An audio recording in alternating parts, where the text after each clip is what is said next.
Mark Drew had never wanted to live in a neighborhood that came with rules. He wasn't the kind of man who needed oversight to mow his lawn or paint his porch the right shade of beige. He believed in structure, yes, but only the kind you build with your hands. That's why he bought the place off Hollow Creek Road, a property wedged between the official town limits and an unincorporated stretch of land that was still marked by barbed wire and stubborn trees. It wasn't glamorous.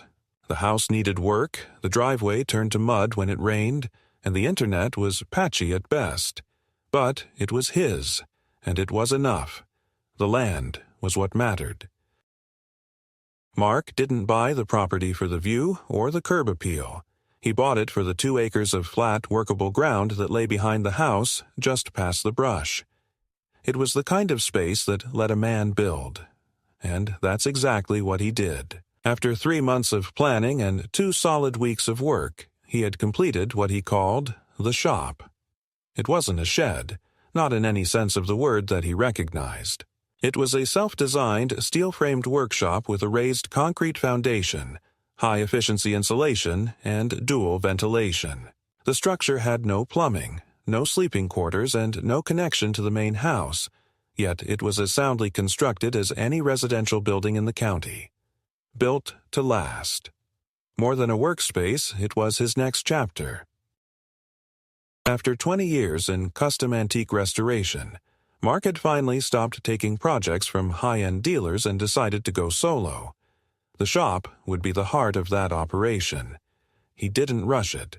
He filed for a permit from the county office, worked with a licensed contractor to pour the foundation, and double-checked zoning regulations.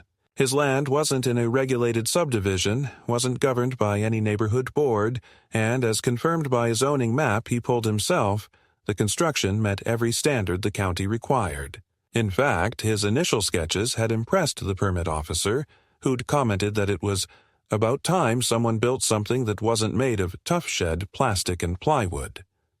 Mark took pride in that. He was a man who did things by the book, but only when the book made sense. By the time the shop was finished, spring had crept into the county. The rains had slowed, the trees had started to bud, and everything seemed to be coming alive again, including, unfortunately, the neighborhood. Despite technically living outside of city limits, Mark's house shared a street name with the homes in the Ridgeway Hills development. The boundary was invisible to the eye, but it existed on paper, and paper was enough for some people to make noise. The first knock came on a Saturday morning. He was inside the shop, organizing a fresh shipment of cedar veneer, when someone rapped hard against the back gate. He wasn't expecting anyone, and for a second he thought maybe it was one of the contractors back for forgotten tools. But when he stepped outside, he saw a woman standing near the fence line, clipboard in hand, sunglasses masking her eyes. "You Mark Drew?" she called, her voice clipped and practiced. "Who's asking?" he replied, wiping dust from his hands as he approached the gate. "Karen Dale. I'm on the Ridgeway Community Architectural Oversight Panel." She said it like she expected it to mean something. "I wanted to speak with you about that structure you've built." He looked over his shoulder at the shop, then back at her. "You mean the workshop? It's permitted, county approved." She smiled, but it didn't reach her eyes. "We understand, but we've received concerns from nearby residents. The structure's placement and appearance don't match the visual character of our neighborhood." Mark didn't laugh, not out of politeness, but because the absurdity of what she said didn't amuse him. "I'm not in your neighborhood." "You're adjacent to it," she said smoothly, "and the shared road gives us reasonable concern about maintaining the area's aesthetic integrity." "What does that even mean?" "It means your building is visible from the rear of several properties on Ash Willow Drive," she replied. "We'd like you to consider painting it to match the neutral tones approved for outbuildings in our district, or possibly relocate it to a less prominent position." Mark stared at her for a long moment, measuring his words. "The county approved my structure. I built it to code. You don't get a say in what happens on my land." "Technically, no," she admitted, tapping her clipboard. "But we're hoping you'll be reasonable. Nobody wants this to escalate." Mark gave a humorless nod. Then don't escalate it. And he turned, walking back toward the shop without another word. He thought that would be the end of it. 3 days later, a letter arrived in the mail. It wasn't from the county, but it had a formal header, Ridgeway Community Affairs. The language was vague but hostile. It referred to a non-compliant structure and advised voluntary removal or aesthetic remediation within 14 days. There was no mention of statutes, no signatures from city or county officials, just a letter typed in courier font and mailed without return information. He crumpled it and tossed it in the trash. But the next day, another letter came. This time, it included language about visual encroachments, shared road liabilities, and community zoning adjustments. Mark read it twice and finally sat down with the documents he'd used during construction. The permits were valid. The land was his. There was no new zoning notice filed with the county. It was pressure, nothing more than veiled intimidation. He spoke to his contractor, who assured him everything was airtight. The inspector who signed off on the slab foundation confirmed it again by phone. "You're clean. If anyone gives you grief, tell them to take it up with the county planning office. They won't get far." Still, Mark could feel it, that low, grinding tension that creeps into your gut when someone starts working behind the scenes. This wasn't about rules. It was about territory. About people who felt entitled to control everything they could see, even if it wasn't theirs. The calls started next. First, it was a guy claiming to be with the committee, asking if Mark would consider beautifying the exterior of his building. Then another voice, more aggressive, saying they had received multiple complaints. Mark asked where the complaints were filed and was met with silence. Finally, one of his new neighbors, a man named Grant who lived 2 doors down, came by under the guise of casual chat and suggested it might be easier if Mark just moved the building back a few feet. "You know, just to keep the peace," he said with an apologetic shrug. "People are a little touchy around here." Mark didn't respond to that either. He'd lived in plenty of places. He knew the difference between a neighborhood and a syndicate. What was happening here wasn't regulation. It was control. And he wasn't about to start asking permission to use the land he owned. He could already see it unfolding, the game of escalation, the letters, the threats, the legal gray zones. But if they thought they were going to wear him down with passive-aggressive neighborly concern and badly written letters, they were sorely mistaken. Mark had built the shop for a reason. He wasn't about to dismantle it for the comfort of people who'd never lifted a hammer in their lives.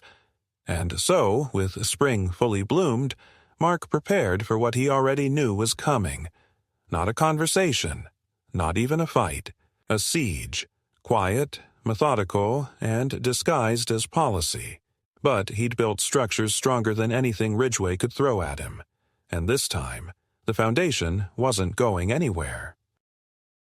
It started, as most things do when you're not paying attention, with a folded piece of paper left between 2 bills in a generic white envelope. Mark nearly tossed it with the rest of the junk mail, assuming it was another ad for gutter cleaning or a credit card offer dressed up as something urgent. The envelope was unmarked except for his name typed in plain font. No sender, no return address, just his name, centered and cold. He opened it at the kitchen counter, one hand still holding a mug of reheated coffee, and began to read. His eyes narrowed halfway through the first paragraph.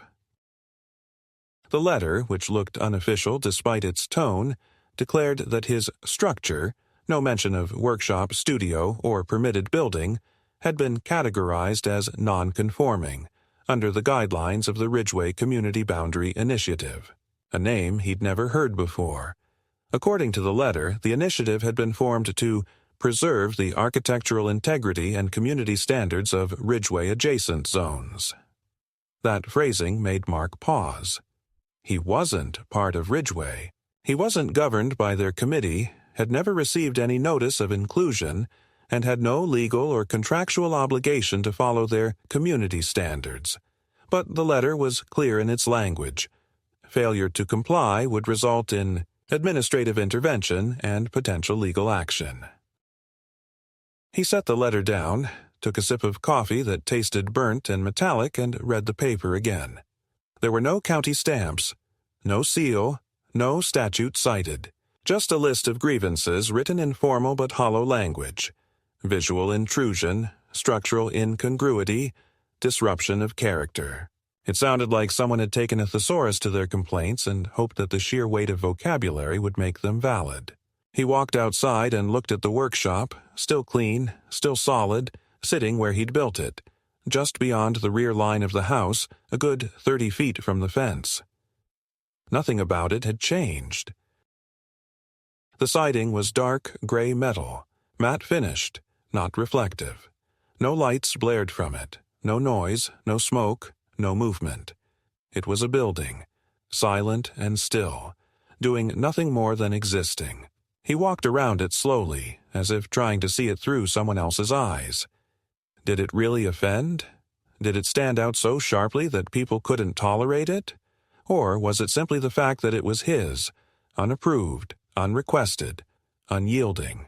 He took photos of the structure from every angle, compared it to neighboring yards, and printed out copies of the original building permit, including signatures and inspection records. Everything was still in order.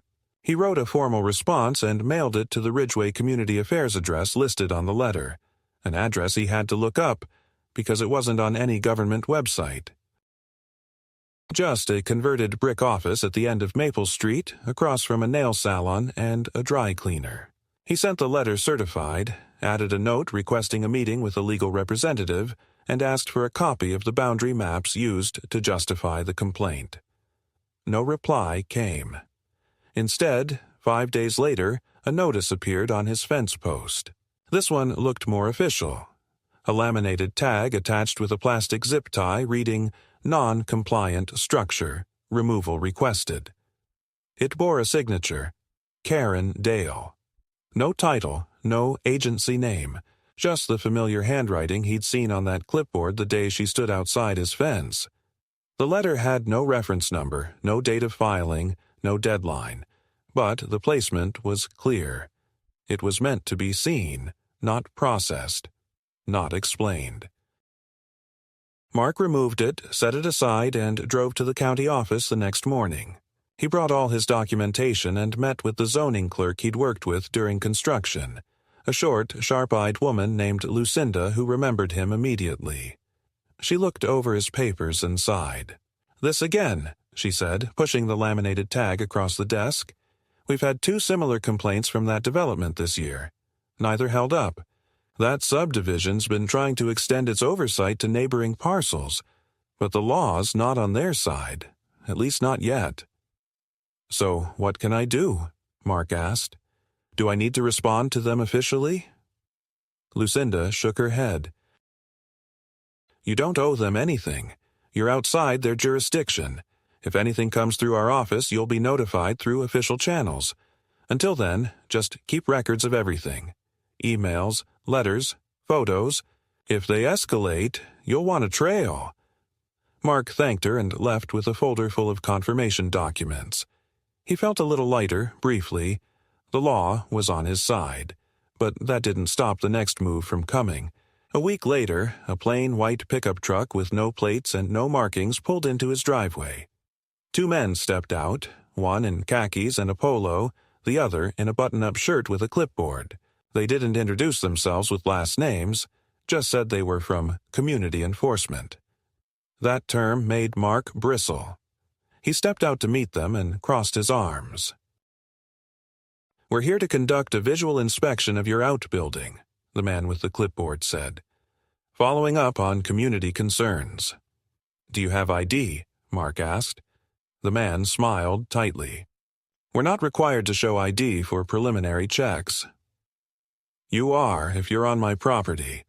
The man in the polo looked down at the gravel. "We can stay on public access points." "There aren't any," Mark said. "This is private land, private road." The man with the clipboard held his ground.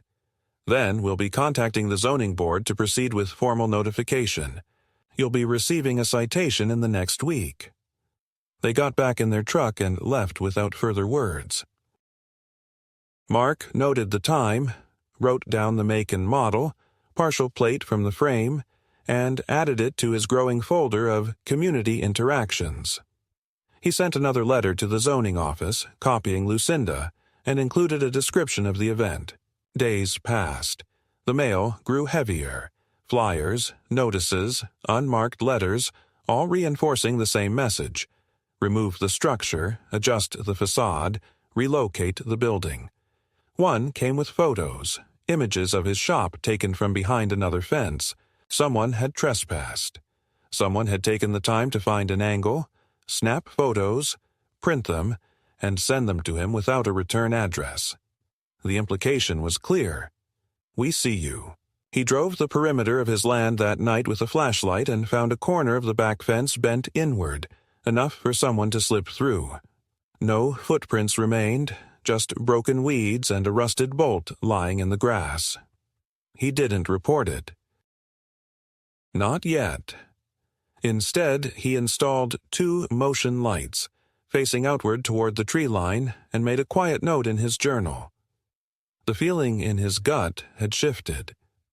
This was no longer about a building. It was about leverage, about pushing a man until he folded. Then came the citation. Unlike the previous documents, this one arrived via registered mail, complete with a stamped seal and a court hearing date. It claimed Mark had failed to maintain community compliance with architectural harmony standards, and ordered him to appear before the Ridgeway Visual Standards Subcommittee. He didn't recognize the court. It wasn't a county entity, wasn't listed online as a legal body. It was hosted at a local civic center, listed as a Community Grievance Resolution Board. Not a court, but styled like one. It wasn't law, but it looked enough like law to confuse people into obeying. He called his contractor, then his lawyer. The contractor laughed when he heard the story. "You built that place to spec. They've got no case." His lawyer didn't laugh.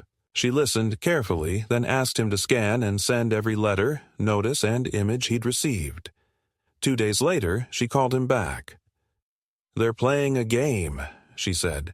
"None of this is enforceable. They're using intimidation, pseudo-legal language, and fabricated authority. If you want to fight, I can draft a cease and desist and file a formal complaint with the county.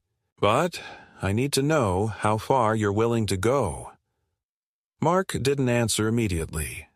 He looked out the window at the building, standing still under the morning sun. It wasn't just a structure. It was time, sweat, money, vision. And more than that, it was his. The land was his. The silence, the freedom, the right to build and be left alone. That's what they were trying to take. Not the shed, not the paint color, the autonomy. "I'm willing to go as far as it takes," he said. And with that, the next move would be his. The day Mark received the certified letter summoning him to a formal hearing, it was pouring rain. Not the summer kind that came and went in warm bursts, but the kind that soaked through clothes in minutes and made the entire county feel like a fogged-in coast. He stood on his porch, the envelope in one hand, his other tightening around the railing. The hearing was set for the following Thursday at 11 a.m., and it would take place not in a courtroom, but in the multi-purpose room of the Ridgeway Community Cultural Center.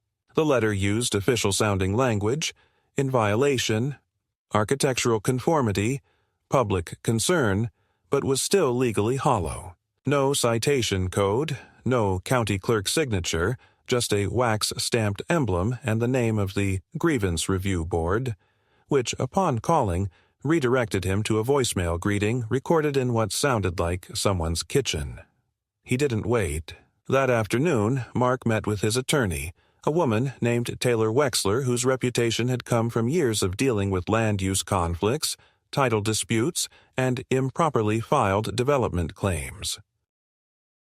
She had the calm demeanor of someone who had spent years watching petty officials trip over their own arrogance and knew how to dissect bureaucratic language like a surgeon. After reviewing the latest correspondence, she leaned back in her chair, folding her hands. This is textbook. They're layering authority where none exists. It's designed to scare you into submission. You're not obligated to attend this hearing, but I advise you do. On the record, with documentation, and you don't go alone. I'll be there with you." "Can they do anything?" Mark asked. "They can make noise. They can claim you're not cooperating. They can harass you through soft systems, utilities, local access, informal influence, but they can't touch the shop, not legally, not without county-level action. Still, they might push it if they think you're isolated." Mark looked out her window. "Then let's make sure they know I'm not." When Thursday came, he didn't wear a suit or anything fancy. He dressed like himself, jeans, boots, dark flannel shirt. He brought a 3-ring binder with every permit, inspection note, zoning map, and communication record meticulously tabbed. Taylor carried a hardshell legal case with a laptop and printed statements of precedent. As they arrived at the community center, Mark noted the line of parked cars along the curb, most of them clean, shiny sedans. People who had time, who felt ownership not just over their homes, but over everyone else's. The meeting room had been converted to resemble something vaguely official. Folding tables arranged like a council bench, a podium at the center, and rows of plastic chairs facing forward. At the front sat 5 people, each wearing name tags that identified them not as legal authorities, but as committee members. Karen Dale was in the center, her posture ramrod straight, a thin smile tracing her lips as she watched Mark enter. He didn't hesitate. Taylor followed beside him, and they took a seat near the front. A few people turned their heads. One woman whispered behind her hand. Mark stared straight ahead. The meeting was called to order with ceremonial pomp that tried too hard. A gavel tap, a recitation of the mission statement, an announcement of community stewardship. Then Karen leaned toward the microphone and cleared her throat. "We're here today to address a complaint filed regarding a non-conforming structure at the property of Mr. Mark Drew, which has raised concerns about the visual and structural integrity of adjacent residential harmony." Taylor stood up before they could continue. "We'd like to enter a formal objection to the jurisdiction of this board over Mr. Drew's property and request this hearing be limited to commentary only, with no actionable findings." Karen tilted her head. "This is not a court, Miss Wexler." "Exactly," Taylor replied. "Which is why we're here only as observers and clarifiers. If you attempt to enforce anything today, we'll treat it as extra-legal coercion and file accordingly." Karen's smile faltered for a second, but she recovered. "Noted." The hearing, if it could be called that, continued for nearly an hour. Neighbors stood up to make statements, some clearly coached, others reading from printed notes. They spoke of the industrial look of the structure, the glare of its metal siding, how it disrupted the pastoral cohesion of Ridgeway. One man claimed it devalued neighboring homes, though he didn't say how. A woman said she felt unsafe, knowing such a building was behind her fence, though she admitted she had never actually seen Mark on his property. Taylor countered each claim with concise legal points. She referenced zoning boundaries, county documentation, and the fact that Mark's property had never been enrolled in any voluntary residential covenant.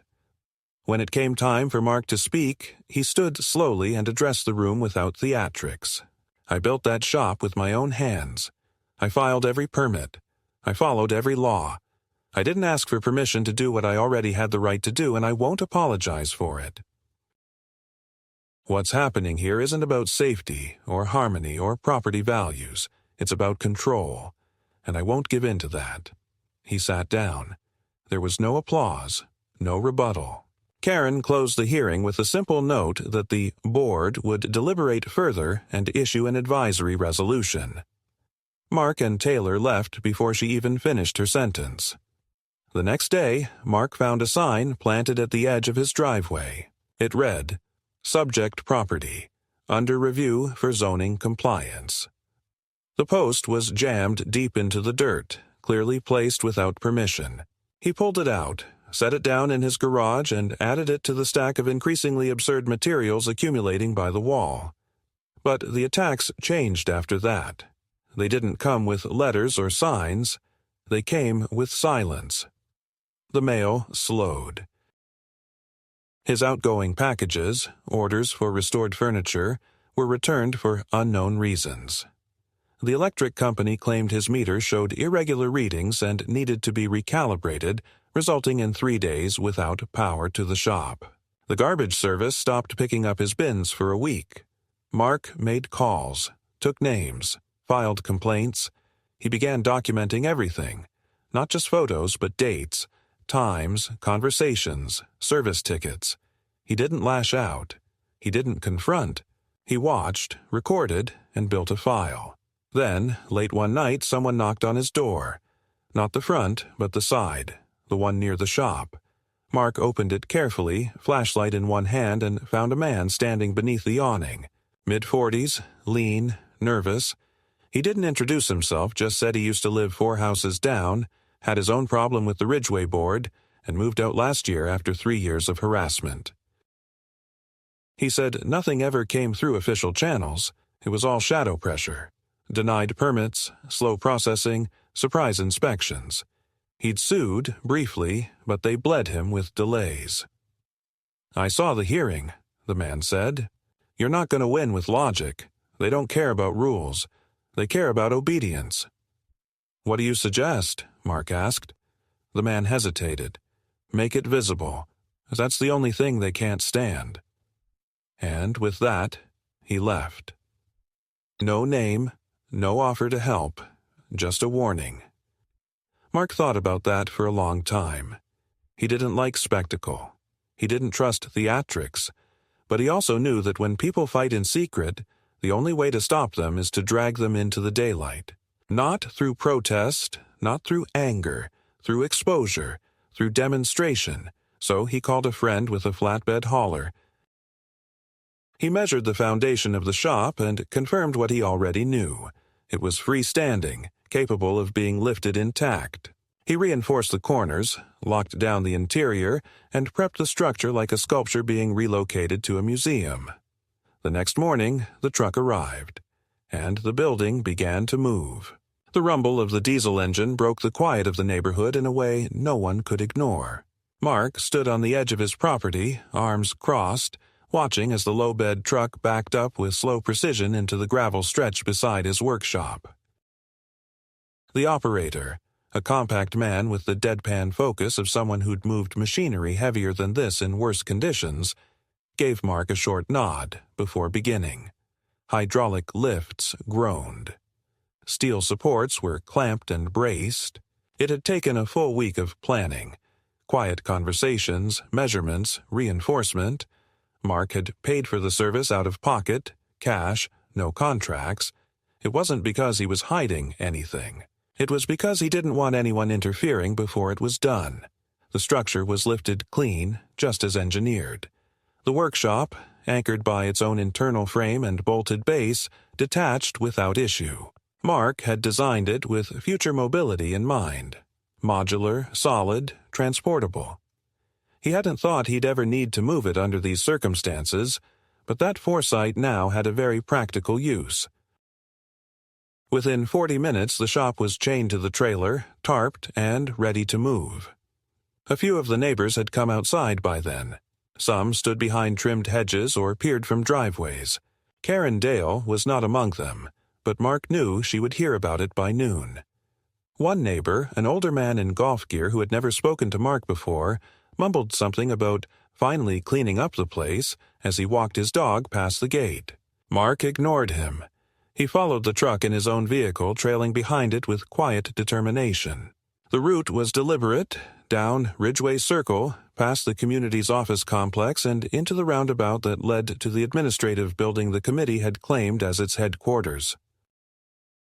It wasn't a government facility, just a space leased in a shared-use plaza that included a wine bar, a yoga studio, and a boutique furniture showroom.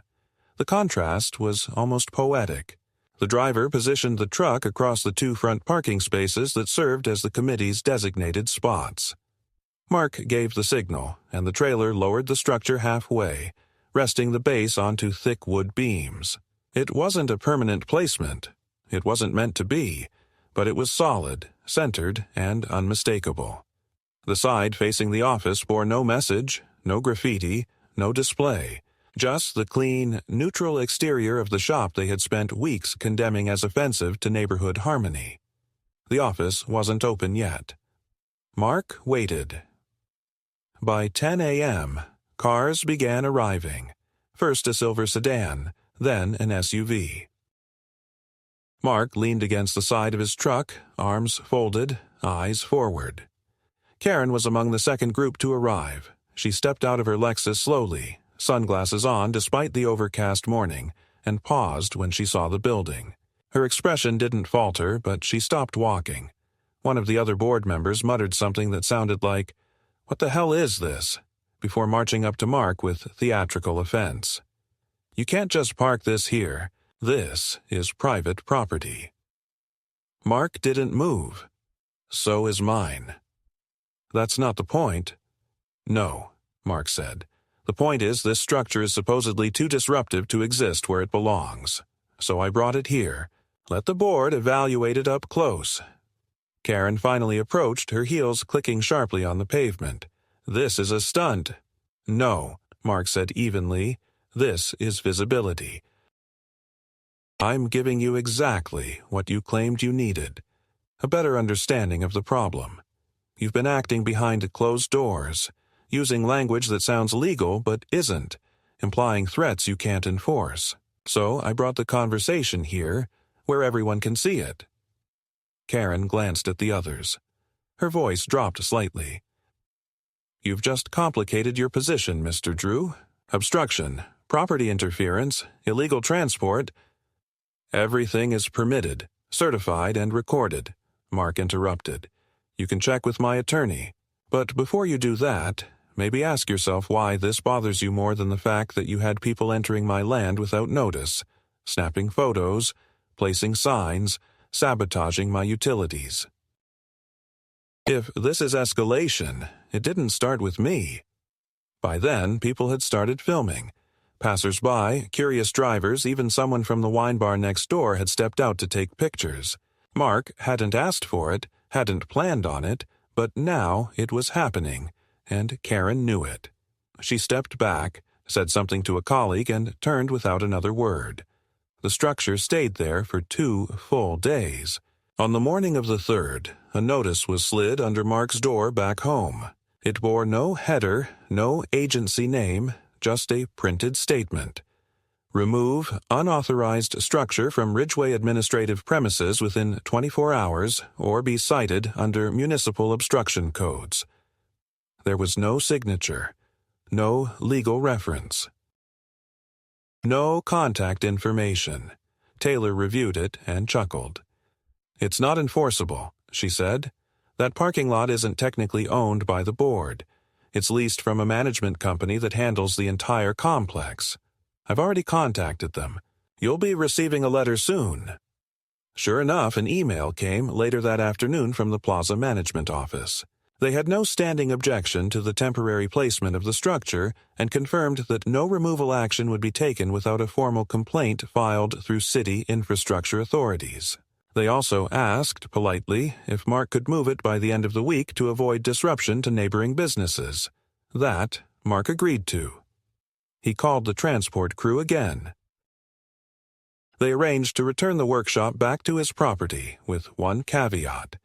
It would be reinstalled in a more visible location, near the front quarter of his land, clearly marked and monitored. No longer hidden, no longer subject to rumor. He also installed new signage, permitted per code, stating that the structure was in full compliance with county regulations, listing permit numbers, and directing any future inquiries to his legal representation. But the real shift came not with the move, but with what surfaced next. A local property watchdog blog had picked up on the incident, not because of the structure itself, but because a member of the Ridgeway board had been caught on camera arguing about property lines while referencing documents not available to the public. The footage was grainy but clear, a copy of a private survey held in her hand, used as justification for opposing what she called externalized development interference. That phrase caught someone's attention. Within 72 hours, the county zoning office received an inquiry from a real estate attorney representing another resident who had previously been pressured into tearing down an accessory dwelling unit based on non-existent adjacency standards. That case had gone unnoticed, buried in administrative language. But now it had a mirror. Mark watched this unfold from the distance. He didn't comment publicly. He didn't grant interviews. He continued working in his shop, taking on restoration projects, living his life. But everything had changed. The board's authority was no longer absolute, its practices no longer unquestioned. Someone had cracked the door open. The tension hadn't disappeared, but it had shifted. And Mark understood now. Silence had been their weapon. He had answered with presence. He hadn't made a scene. He had simply refused to hide, and in doing so he'd turned a private vendetta into a public reckoning. The return of the shop to Mark's property was not the end of the matter. It was, as he came to realize, merely the end of the first phase. What followed was no longer posturing or passive intimidation. It became something more pointed, more calculated. They had seen that he wouldn't fold. Now the pressure took a new form. Not as one blunt strike, but as a sequence of smaller incisions, none fatal by itself, but each designed to wear him down from within. 2 days after the structure was reinstalled, Mark received a bill from the county for an unauthorized use of commercial hauling on residential roads. The amount wasn't enormous, but the implication was deliberate. He contacted the zoning office, spoke again with Lucinda, who sighed audibly before asking him to forward the citation. The next day, she confirmed in writing that the charge was not county-generated. It was filed through a special interest municipal adjunct committee, something she described as an unofficial channel piggybacking on county formatting. It was, in essence, a fine written to look like an ordinance, but with no legal standing. Mark refused to pay it, but it set a precedent. The week after, a noise complaint was filed against his address. Not at night, not during a party, at 3 p.m., on a Wednesday, while he used a hand planer inside the shop with the door closed. The officer who came to investigate looked more embarrassed than accusatory. He explained that a caller had reported construction-grade power tools operating continuously for hours, despite the fact that the workshop was sound insulated and legally registered for occupational use. Mark opened the door, showed the officer the equipment, and invited him in to observe. The officer took one step inside, nodded, and apologized. But he also explained that if a second complaint was filed within 30 days, a formal nuisance citation would automatically be triggered, even without confirmation. Mark thanked him, and again, he wrote everything down. He didn't sleep well that night, not because he was afraid, but because he understood what this had become. They couldn't beat him legally. They couldn't force him to move the structure. So now they were trying to corrode the life around it, degrade the experience of using it, bit by bit until it became more burden than asset. The hope was that eventually he'd abandon it of his own accord. But they didn't know Mark Drew. He met with Taylor again and gave her everything. The new citation, the noise complaint, the photos, the county emails. She didn't look surprised. She looked like she'd been waiting for it. They're escalating because they know they've lost control of the narrative, she said. That's good. It means they're desperate. But now it's time we stop playing defense. I'm not interested in retaliation, Mark said. I know. That's why this will work. She drafted a formal grievance, filed directly to the county ethics board, referencing not just the harassment, but the use of municipal-style documents without authorization. She included names, dates, cross-reference language between letters sent to Mark and other residents who had been previously silenced. She filed a public records request for all zoning-related correspondence initiated by Ridgeway board members in the last 18 months. She looped in 2 other property owners who had reached out quietly, one who'd been forced to repaint an art studio twice due to visual conflict, and another who'd sold his home under pressure after 3 consecutive rounds of unresolved boundary concerns. But it wasn't the documentation that changed things. It was what surfaced from those records. Within a week, they received a set of internal emails sent between Karen Dale and another board member, dated just 2 months prior to the first complaint against Mark.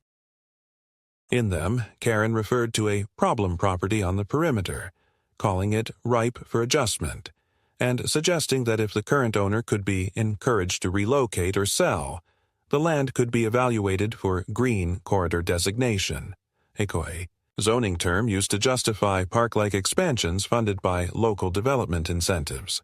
The most damning line wasn't even about Mark, it was about opportunity. If we start with this one, others will fall in line. This area could be streamlined within 2 years. Taylor sat back from the printout with a look that was almost satisfaction. "They're not just trying to get rid of your building," she said. "They're trying to break you down so they can take the land." That was the moment Mark's frustration crystallized into something colder, sharper, resolve, not for revenge, but for exposure. This wasn't about one building. It was about power, about private ambitions disguised as collective interest. He made a decision then that surprised even Taylor. He told her to prepare a packet, every letter, every permit, every internal email, notarized and structured. He'd take it himself, to the county commissioner's office. When he arrived, he didn't ask to speak to a clerk. He asked to speak to the office director. And he waited. He waited nearly 3 hours, seated in a chair designed to make people feel tired, bored, and ultimately compliant. But he didn't move. When the director finally came out, he introduced himself, not with anger, but with absolute clarity. "I'm not here to complain," Mark said. "I'm here to inform. And I'm giving your office the opportunity to address this internally before I escalate it elsewhere." The director, a man in his 60s with thinning hair and a heavy voice, read the first 2 pages, raised his eyebrows, and gestured for Mark to follow him back into his office. What followed was nearly an hour of explanation. Mark was calm, methodical. He didn't embellish, didn't dramatize. He simply presented the facts. When he finished, the director said only this: "We'll be reviewing the material carefully. Expect a follow-up within 10 business days." Mark nodded. He didn't expect miracles, but the act itself mattered. 2 days later, a message appeared on the bulletin board at the Ridgeway Administrative Building. Not from Mark. Not from Taylor. From the county.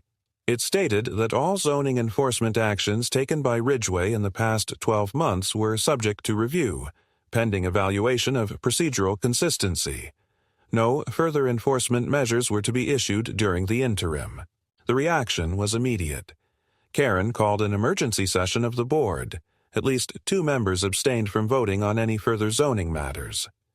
A scheduled compliance audit on another property was abruptly canceled. But the real signal came from outside. 3 other neighbors contacted Mark directly, people he hadn't even met, thanking him for standing up, for not folding, for not letting it slide. One of them had a cousin who'd lost her property 5 years ago under circumstances nearly identical to his. He didn't celebrate. He didn't change his routine. But the next morning, he took a walk around his property, slowly, with a quiet sense of gravity. For the first time in months, no signs had been posted. No anonymous letters, no inspections. There was still tension, unspoken, unsettled, but the storm had shifted. He could feel it. But it wasn't over. One afternoon, while replacing cedar panels on a piece of antique cabinetry inside the shop, Mark noticed a black SUV parked just beyond the corner of his lot, facing inward. It didn't move. It didn't idle. It just sat. He watched it for 20 minutes, then walked slowly toward the road. By the time he reached the fence, it was gone. The next week, a realtor called him. "Mr. Drew, I was wondering if you'd be open to entertaining offers on your property." Mark's silence was its own answer. "They'd be generous," the voice said. "Very generous. You wouldn't need to move far. I know people who'd be interested in working something out quickly without hassle." Mark didn't respond. "I assume that's a no." "That's a never," Mark said, and ended the call. But now he knew. They weren't done. They had shifted tactics, again, he informed Taylor. She told him not to engage further. "They're trying to bleed you with offers, not threats. Stay steady." Mark did. He doubled down on the workshop. New finishes, new insulation. He applied for a secondary permit to expand the roof line. Not because he needed the space, but because it sent a message. "I'm not leaving." One evening, after a long day of work, he found a single envelope placed on his doorstep. No postage, no handwriting, just a small typed card inside. "You're wasting your energy. This ends one way." Mark stared at the card for a long time. Then he lit a match and watched it burn. If they wanted a slow war, he was ready. But they wouldn't wear him down with shadows and whispers. He had exposed them once. He would do it again. And again. Until the weight of their own tactics buried them in their own bureaucracy. He'd already survived the siege.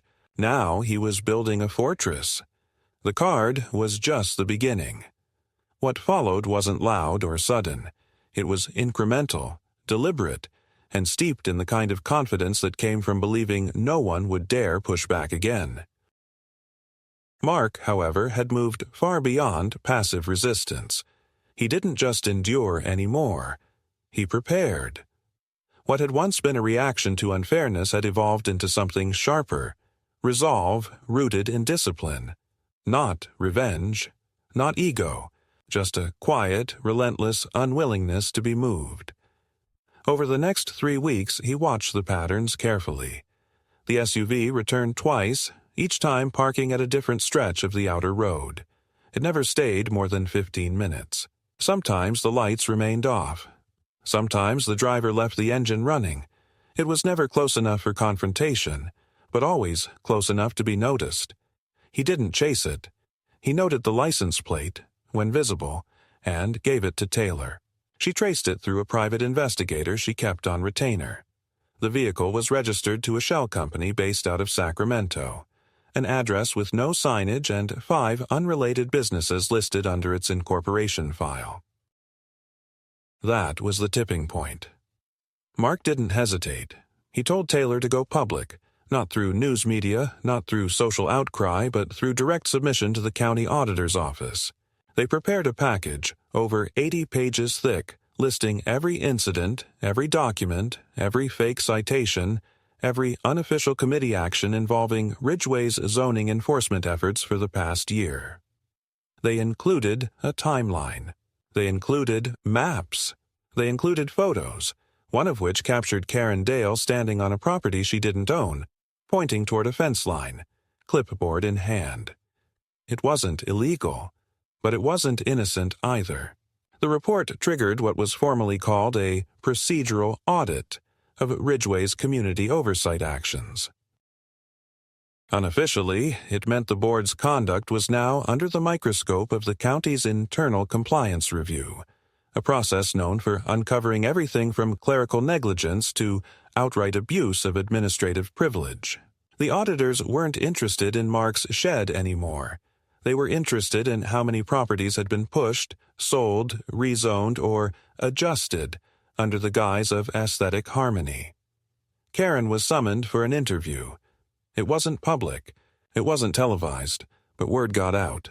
Someone on the inside leaked that she had become uncooperative, and evasive, refusing to answer questions directly and allegedly blaming procedural confusion for several of the most controversial enforcement actions. Mark didn't celebrate. He continued working in his shop, now fully operational, fully legal, fully visible. He added an overhang for deliveries. He built a custom workbench from reclaimed red oak.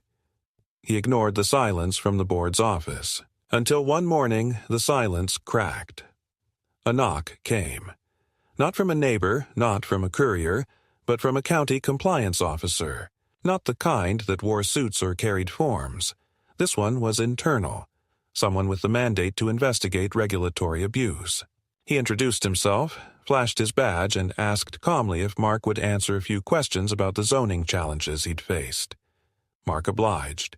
For 2 hours they sat in his shop, walking through the timeline, point by point. The officer asked concise, professional questions. No judgment, no reaction, just data collection. Before leaving, he gave Mark a card. "If you receive anything else, even a flyer, contact me directly," he said. "We're not looking at your structure anymore. We're looking at their pattern." Within days, more followed. The county announced a temporary suspension of Ridgway's zoning enforcement authority, citing ongoing procedural concerns.